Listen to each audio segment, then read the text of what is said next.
வணக்கம் ஃப்ரெண்ட்ஸ், நம்ம இந்த வீடியோவில் பார்க்க போகிறது மார்ச் மந்தோட நியூ அப்பாயின்மெண்ட்ஸ் தான். ஸோ யாரெல்லாம் வந்து புதிய பதவிகளுக்கு நியமனம் செய்யப்பட்டிருக்காங்க அப்படிங்கிறதான் பார்ப்போம். ஸோ ஃபஸ்ட்டு பார்த்தீங்கன்னா தேசிய சிறுபான்மை வகுப்பினருக்கான ஆணையம், national commission for backward classes. So இந்த ஆணையத்தோட தலைவரை வந்து புதுசாக நியமனம் செஞ்சுருக்காங்க. ஸோ புதிய தலைவர் யாருன்னு பார்த்தீங்கன்னா பஹ்வான்லால் ஷாஹ்னி அப்படின்னு சொல்லக்கூடியவர் நேஷனல் கமிஷன் ஃபார் பேக்வர்ட் கிளாஸோட சேர்மனாக நியமிக்கப்பட்டிருக்காரு. அடுத்து ரொம்ப முக்கியமானது, நம்ம மெடிக்கல் கவுன்சில் ஆஃப் இந்தியா இருக்கு இல்லையா, இந்திய மருத்துவ கவுன்சிலோட பொதுச் செயலாளரை வந்து நியமனம் செஞ்சுருக்காங்க. ஸோ இந்திய மருத்துவ கவுன்சிலோட பொதுச் செயலாளர் வந்து ராகேஷ் குமார் வாட்ஸ். ஓகேவா? ஸோ எந்த மருந்து வந்து கொடுக்கணும், வாட் மெடிசன் அப்படின்னு ஞாபகம் வச்சுக்கோங்க. ஸோ மெடிசன்னா வாட் அப்படிங்கிறது ஞாபகம் வச்சுக்கோங்க, ஏன்னா அவர் பேரில் வாட்ஸ் அப்படிங்கிறது வருது. ஸோ ராகேஷ் குமார் வாட்ஸ் அப்படிங்கிறவர். அடுத்து பார்த்தீங்கன்னா பாபா அணு ஆராய்ச்சி மையம், இது ரொம்ப முக்கியம். ஸோ பாபா அணு ஆராய்ச்சி மையத்தோட புதிய இயக்குனர், நியூ டைரக்டரை வந்து நியமனம் செஞ்சுருக்காங்க. பாபா அட்டாமிக் ரிசர்ச் சென்டரோட புதிய இயக்குனர் அவர் யாருன்னு பார்த்தீங்கன்னா அஜித் குமார் மொஹந்தி. அவர் பேர் வந்து மொஹந்தி அப்படின்னு வரும். ஸோ அஜித் குமார் மொஹந்தி அவர்கள் வந்து இப்போ புதுசாக வந்து நியமனம் செய்யப்பட்டிருக்காரு. ஸோ இந்த பார்க் அப்படின்னு சொல்லக்கூடிய பாபா அட்டாமிக் ரிசர்ச் சென்டரை பற்றின சில இன்ஃபர்மேஷன் நம்ம பார்ப்போம். ஸோ இதோட மோட்டோ என்ன அப்படின்னு பார்த்தீங்கன்னா atoms in the service of the nation அப்படிங்கிறதான் இதோட மோட்டோ.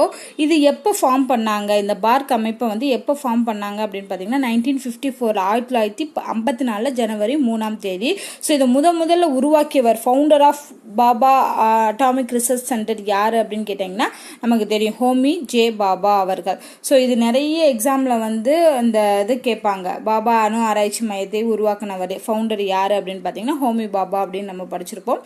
ஸோ அதுக்காக தான் இந்த இன்ஃபர்மேஷன். ஸோ இதோட ஹெட் குவார்ட்டர்ஸ் எங்கே இருக்குது, இதோட தலைமையிடம் எங்கே இருக்குது அப்படின்னு பார்த்தீங்கன்னா ட்ராம்பே, மும்பையில் இருக்குது. ஸோ மகாராஷ்டிரா மாநிலம் மும்பையில் தான் வந்து எது அமைஞ்சிருக்குன்னு பார்த்தீங்கன்னா பாபா அணு ஆராய்ச்சி மையம். ஸோ எந்த ஆண்டு தொடங்கப்பட்டது, 1954 ஜனவரி 3 இதை ஆரம்பித்தவர் வந்து ஹோமி பாபா அண்ட் இதோட ஹெட் குவார்ட்டர்ஸ் வந்து மும்பை. இதோட டைரக்டராக இப்போ இருக்கவர் வந்து அஜித் குமார் மொஹந்தி அவர்கள். ஸோ இதுதான் இதில் இருக்கக்கூடிய இன்ஃபர்மேஷன். ஸோ அடுத்து பார்த்தோன்னா 15வது நிதிக்குழு, 15th ஃபினான்ஸ் கமிஷனோட புதிய உறுப்பினராக யார் நியமிக்கப்பட்டிருக்காங்க, முழு நேர புதிய உறுப்பினராக ஃபுல் டைம் மெம்பராக யார் நியமிக்கப்பட்டிருக்காங்கன்னா அஜய் நாராயணன் ஜா அவர்கள். ஸோ இது வந்து இவர் வந்து மார்ச் 1 நியமனம் செய்யப்பட்டிருக்கார். ஆக்சுவலாக இந்த நிதிக்குழு ஆரம்பித்ததே பார்த்தீங்கன்னா மார்ச் மாதம் தான் ஆரம்பிச்சிருக்காங்க. ஸோ 15வது நிதிக்குழுவோட புதிய உறுப்பினராக வந்து அஜய் நாராயணன் ஜா அவர்கள் வந்து நியமிக்கப்பட்டிருக்காங்க. ஸோ இதை பற்றின சில இன்ஃபர்மேஷன் பார்க்கலாம். The 15th finance commission of India அப்படிங்கிறது ஆரம்பிக்கப்பட்ட ஆண்டு அப்படின்னு பார்த்தோன்னா நவம்பர் 2019. ஸோ நவம்பர் 2017 நவம்பரில் இந்த 15th ஃபினான்ஸ் கமிஷன் வந்து ஆரம்பிக்கப்பட்டுச்சு. இது 5 வருஷத்துக்கு வந்து இருக்கும் அப்படின்னு சொல்லியிருக்காங்க. அப்படி பார்த்தோன்னா ஏப்ரல் 1, 2020 வரைக்கும் இந்த நிதிக்குழு இருக்கும். ஸோ இதோட கமிஷனோட சேர்மன் யார், தலைவர் யாருன்னு பார்த்தீங்கன்னா என்.கே. சிங் அவர்கள். இப்போ நியமிக்கப்பட்ட ஃபுல் டைம் மெம்பர் தான் யார், அஜய் நாராயணன் ஜா அவர்கள். அதுக்கப்புறம் வந்து வேற யாரெல்லாம் ஃபுல் டைம் மெம்பரா இருக்காங்கன்னா அசோக் லாஹிரி, அனுப் சிங், இவங்க எல்லாரும் 3 பேருமே வந்து ஃபுல் டைம் மெம்பரா இருக்காங்க.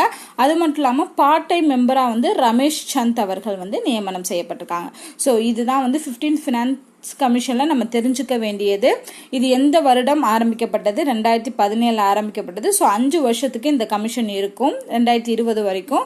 ஸோ இந்த கமிஷனோட சேர்மன் வந்து என்.கே. சிங், ஞாபகம் வச்சுக்கோங்க. 15th வந்து என்.கே. சிங் அவர்கள். இதில் பார்த்தீங்கன்னா 3 part time member, full time மெம்பரும் ஒரே ஒரு பார்ட் டைம் மெம்பரும் இருப்பாங்க. ஃபுல் டைம் மெம்பர்ல இப்போ புதுசாக இணைஞ்சவர் வந்து அஜய் நாராயணன் ஜா, அவரை தவிர அசோக் லாஹிரி அண்ட் அனுப் சிங் அவர்கள் இருக்காங்க. மொத்தம் எல்லாருமே ஏஏஏன்னு வருது பார்த்தீங்களா, அஜய், அசோக், அனுப்புன்னு. அடுத்து பார்ட் டைம் மெம்பர் வந்து ரமேஷ் சந்த் அவர்கள். அடுத்து சவுதி அரேபியா நாட்டிற்கான இந்திய தூதர் வந்து நியமிக்கப்பட்டிருக்காங்க. சவுதி அரேபியா நாட்டின் இந்திய தூதர் வந்து அஷாஃப் சயீத் அவர்கள். அடுத்து வியட்நாம் நாட்டிற்கான இந்திய தூதர் நியமிக்கப்பட்டிருக்காங்க. யாருன்னு பார்த்தீங்கன்னா பிரணாய் குமார் வர்மா அவர்கள். ஸோ வியட்நாம் வர்மா அவர்கள் நியமிக்கப்பட்டிருக்காங்க, வியட்நாம் நாட்டிற்கு வர்மா. அடுத்து பார்த்தோம்னா உலக சுகாதார நிறுவனம் வேர்ல்டு ஹெல்த் ஆர்கனைசேஷன் அப்படின்னு சொல்லக்கூடிய இந்த நிறுவனத்தோட முதன்மை அறிவியல் ஆராய்ச்சியாளராக நம்ம இந்தியாவில் அதுவும் நம்ம தமிழ்நாட்டை சார்ந்த ஒருத்தவங்க நியமிக்கப்பட்டிருக்காங்க. அவங்க வந்து டிஜிட்டல் ஹெல்த் அப்படிங்கிற பிரிவில் வந்து முதன்மை அறிவியல் ஆராய்ச்சியாளராக வந்து நியமனம் செய்யப்பட்டிருக்காங்க. அவங்க பேர் வந்து சௌமியா சுவாமிநாதன். இவங்க தமிழ்நாட்டை சார்ந்தவங்க. ஸோ இது ரொம்ப முக்கியம். உலக சுகாதார நிறுவனத்தோட முதன்மை அறிவியல் ஆராய்ச்சியாளர் டிஜிட்டல் ஹெல்த் பிரிவில் சௌமியா சுவாமிநாதன் நியமிக்கப்பட்டிருக்காங்க. அடுத்து ஐநா யுனைடெட் நேஷன்ஸ் அப்படின்னு சொல்லக்கூடிய ஐநாவோட மேம்பாட்டு அமைப்பு வந்து புதிய நல்லெண்ண தூதராக இந்திய வம்சாவளி அமெரிக்கரான தொலைக்காட்சி பிரபலமாகவும் இருக்கக்கூடிய பத்மா லட்சுமி அவங்கள வந்து நியமனம் செஞ்சிருக்காங்க. அடுத்து மத்திய நிதித்துறை செயலராக வந்து மார்ச் 3 சுபாஷ் சந்திர கர்க் அவர்கள் வந்து நியமனம் செய்யப்பட்டிருக்காரு. மத்திய நிதித்துறை செயலராக நியமிக்கப்பட்டிருக்காரு.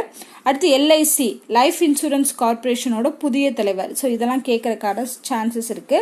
எல்ஐசியோட புதிய தலைவராக வந்து ஆர் குமார் அவர்கள் நியமிக்கப்பட்டிருக்காங்க.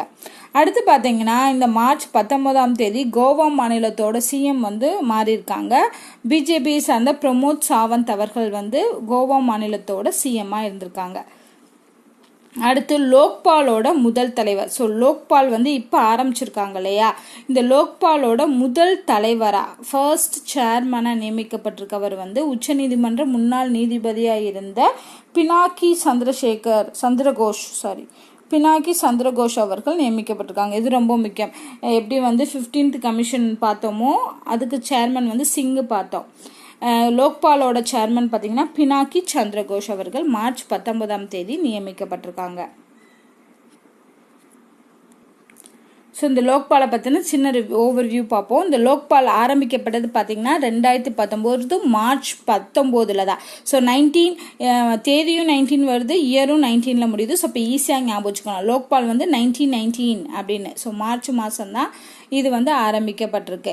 ஸோ இது ரொம்ப முக்கியம். ஏன்னா இப்போ ஆரம்பிச்சதுனால இது கேட்கலாம், இந்த லோக்பால் வந்து எந்த வருடம் ஆரம்பிக்கப்பட்டுச்சு, அதோட தேதி என்ன அப்படின்னு கேட்கலாம். ஓகேவா. அடுத்து இந்த லோக்பாலோட மெயின் இது என்னன்னு பார்த்தீங்கன்னா ஆன்டி கரப்ஷன், ஊழலை எதிர்க்கணும் அப்படிங்கிறதுக்காக ஆரம்பிக்கப்பட்டதா இந்த லோக்பால் அப்படிங்கிறது. ஸோ இதோட ஹெட் குவார்ட்டர்ஸ் பார்த்தீங்கன்னா ஆப்வியஸாக நியூ டெல்லி தான். லோக்பாலோட ஹெட் குவார்ட்டர்ஸ் வந்து நியூ டெல்லி. அடுத்து இதோட எக்ஸிக்யூட்டிவ்ஸ் யாரு அப்படின்னு பார்ப்போம். சேர்மன் இப்போ தான் பார்த்தோம், பினாக்கி சந்திரகோஷ் அவர்கள். அடுத்து ஜுடிஷியல் மெம்பர் யாருன்னு பார்த்தீங்க அப்படின்னு பார்த்தீங்கன்னா மொத்தம் 4 பேர். திலீப் பாபா சாஹிப் போசலே, 2வது வந்து பிரதீப் குமார் மொஹந்தி, 3வது வந்து அபிலேஷா குமாரி, 4வது வந்து அஜய்குமார் திருப்பதி. ஸோ இவங்க வந்து ஜுடிஷியல் மெம்பராக இருக்காங்க. நான் ஜுடிஷியல் மெம்பரும் இருக்காங்க. பட் மெயின் வந்து இதோட சேர்மேன், எந்த ஆண்டு ஆரம்பிக்கப்பட்டது அண்ட் இதோட ஹெட் குவார்ட்டர்ஸ், இந்த 3 தான் ரொம்ப முக்கியம். ஸோ லோக்பாலுக்கு இந்த 3 மட்டும் நல்லா ஞாபகம் வச்சுக்கோங்க. அடுத்து இந்திய கடற்படையோட புதிய தலைமை தளபதியாக வந்து யார் நியமிக்கப்பட்டிருக்காங்கன்னா துணை அட்மிரலாக இருக்கக்கூடிய கரம்வீர் சிங் அவர்கள் வந்து நம்ம இந்திய கடற்படையோட புதிய தலைமை தளபதி. ஸோ நல்லா ஞாபகம் வச்சுக்கோங்க. முப்படை தளபதிகளோட பேரையும் ஞாபகம் வச்சுக்கோங்க. அடுத்து பார்த்தீங்கன்னா ஹிமாச்சல பிரதேச மாநிலத்தில் தேர்தல் ஆணையத்தோட விளம்பர தூதரா அட்வர்டைஸ்மெண்ட் அம்பாசிடராக நியமிக்கப்பட்டிருக்கவங்க யாருன்னு பார்த்தீங்கன்னா நம்ம நாட்டோட மூத்த வாக்காளர். ஏன்னா இவங்க தான் வந்து ஏஜ் அதிகமானவங்க. நம்ம நாட்டிலேயே 102 வயசு ஆகக்கூடிய ஷியாம் சரண் நேகி அவங்கள தான் வந்து தேர்தல் ஆணையத்தோட விளம்பர தூதரா. ஏன்னா அவ்வளோ ஏஜ் ஆனவங்களே ஓட்டு போடுறாங்க, நீங்கள் எல்லாரும் ஓட்டு போடுங்க அப்படிங்கிற ஒரு விளம்பர தூதராக வந்து ஏஜான ஷியாம் சரண் நேகி அவர்களை வந்து ஹிமாச்சலம் மாநில தேர்தல் ஆணையம் வந்து நியமனம் செஞ்சிருக்கு விளம்பர தூதரா. அடுத்து பார்த்தீங்கன்னா தேர்தல் ஆணையத்தோட நல்லெண்ண தூதராக யார் நியமிக்கப்பட்டிருக்காங்கன்னா இது ரொம்ப முக்கியம். Goodwill ambassador of election commission அப்படின்னு கேட்பாங்க. ஸோ கௌரி சாவந்த் அவர்கள். இவங்க யாருன்னா மகாராஷ்டிரா மாநிலத்தை சார்ந்த ஒரு திருநங்கை. ஸோ இவங்களை வந்து நல்லெண்ண தூதராக நியமிச்சிருக்காங்க. ஸோ அதனால நல்லா ஞாபகம் வச்சுக்கோங்க, கௌரி சாவந்த் அவர்கள். அடுத்து நாடாளுமன்ற தேர்தலுக்கான தமிழகம் மற்றும் கர்நாடக சிறப்பு செலவின கண்காணிப்பாளராக வந்து மது மகாஜன் அவர்கள் நியமிக்கப்பட்டிருக்காங்க. அடுத்து ஃபைனலாக பெனின் குடியரசு நாட்டோட இந்திய தூதரா வந்து அபய் தாக்கூர் அவர்கள் நியமிக்கப்பட்டிருக்கார். ஸோ இதுதான் பார்த்தீங்கன்னா முக்கிய நியமனங்கள் மார்ச் 2019 நியமிக்கப்பட்டது. ஸோ அதில் மெயினில் பார்த்தீங்கன்னா 15th கமிஷன் ஃபினான்ஸ் கமிஷன் வருது, அப்புறம் வந்து லோக்பால் வருது. ஸோ அதோட சேர்மன்ஸ்லாம் யார் அப்படிங்கிறது ரொம்ப முக்கியம். அப்புறம் கோவாவோட சிஎம் மாறி இருக்காங்க. ஸோ இந்த மாதிரி முக்கியமாக மாறி இருக்கவங்களெல்லாம் நல்லா ஞாபகம் வச்சுக்கோங்க. ஸோ இந்த வீடியோ உங்களுக்கு பிடிச்சிருந்தா லைக் பண்ணுங்கள், ஷேர் பண்ணுங்கள். ஏதாவது டவுட் இருந்துச்சு அப்படின்னா கமெண்ட் பண்ணுங்கள். நன்றி.